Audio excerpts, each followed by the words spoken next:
manyabikufa mu ihanga ryawe aharigana katonzi bere Radio West Gambambure. Abagamba mu bantu bagira ngo twindure NRM eine democracy no batekaho time y'abantu kwesimba beta abantu abo kwenda kwesimba konka president Museveni yotinda kwijuka hati nangwa no muntu umwarigireyo akaza kumwesimba bakamusuka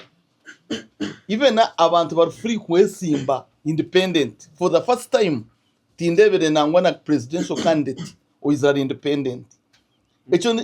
taru mu ryaba buryo mwizara pate taru horigere akajya tkanyize independent akwambe ninda maybe kwesimba na president Museveni banyanjira echo nicyumanyisa ngo president Museveni byari gukora majority nebyicerezamo konkara abatakubyicerezamo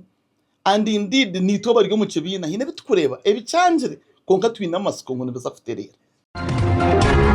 manyabikufa mu ihanga ryawe aharigana katonzi bere Radio West Gambambure.